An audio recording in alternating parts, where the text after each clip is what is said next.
Hello student, Gargi tutorial ক্লাসে তোমাদের স্বাগত জানাই।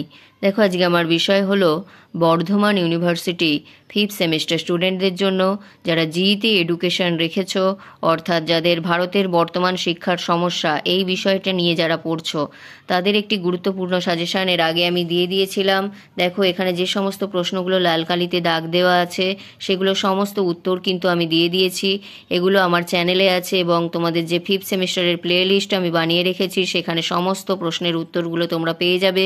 শুধু থাম্বনেল দেখে সমস্ত প্রশ্নের উত্তরগুলো কালেক্ট করে নেবে। আজকে আমি তোমাদের যে প্রশ্নের উত্তরটা দিয়ে দিচ্ছি সেটা হচ্ছে এটা: শিক্ষার সার্বজনীনতার যে উদ্দেশ্যগুলি আলোচনা করো এবং তার যে সমস্যাগুলি বা বাধাগুলি কী কী আছে সেইগুলি দেখিয়ে দিচ্ছি। চলো দেখে নাও শিক্ষার সার্বজনীনতার উদ্দেশ্যগুলি কী কী।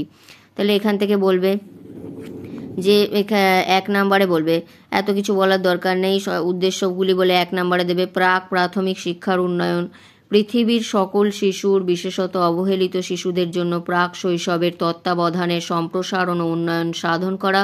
2 হচ্ছে অবৈতনিক বাধ্যতামূলক প্রাথমিক শিক্ষার ব্যবস্থা। 2015 খ্রিস্টাব্দের মধ্যে পৃথিবীর সকল শিশুদের বিশেষত সংখ্যালঘু সম্প্রদায়ভুক্ত মেয়েদের জন্য অবৈতনিক বাধ্যতামূলক প্রাথমিক শিক্ষার সুনিশ্চিত করা।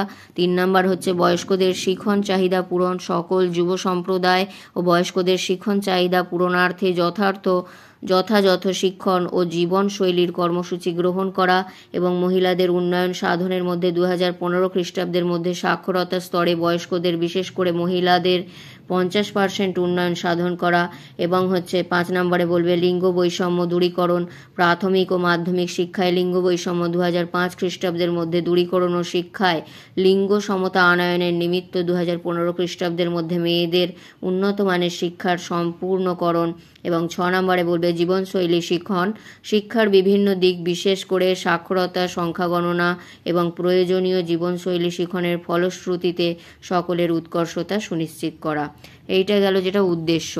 এরপর আসছি, দেখো এর সমস্যা বা বাধাগুলো কী কী। তার মধ্যে 5টা বলবে অর্থের অভাব, অর্থাভাব সার্বজনীন শিক্ষা প্রবর্তনের ক্ষেত্রে একটি অন্যতম অন্তরায়।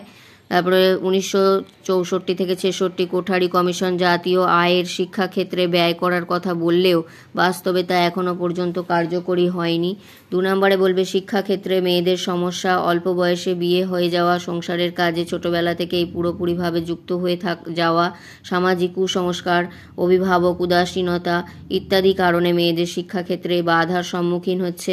3 নম্বরে বলবে দারিদ্রতা উদাসীনতা, পারিবারিক দারিদ্রতা উদাসীনতা প্রাথমিক শিক্ষার সার্বজনীনতার ক্ষেত্রে প্রবল বাধা তৈরি করেছে। এরপর এখানে বলবে সরকারি উদাসীনতা, রাজ্য স্তরে প্রাথমিক শিক্ষাকে কার্যকরী করার আইন পাশ হলেও বাস্তবে তা ফলপ্রসূ হয়নি। বিদ্যালয়ের দূরত্ব বলবে প্রতি 1 কিলোমিটারের মধ্যে প্রাথমিক বিদ্যালয় স্থাপনের কথা বলা হলেও বাস্তব ক্ষেত্রে তা দেখা যায় না। তাহলে এইগুলো হচ্ছে বাধা। তাহলে 2টো প্রশ্ন একসাথে আছে, দিয়ে দিলাম, আলাদা করেও আসতে পারে, তোমরা দুটোই একসাথে করে রাখবে। তো প্রশ্ন 2টো খুবই গুরুত্বপূর্ণ, পরীক্ষায় আসার চান্স আছে। এই বলে ভিডিওটি শেষ করলাম। যদি ভিডিওটি গুরুত্বপূর্ণ মনে হয় তাহলে অবশ্যই একটি লাইক করে দিও এবং বন্ধুদের মধ্যে অনেক শেয়ার করে দিও। দেখা হচ্ছে আবার পরের ভিডিওতে।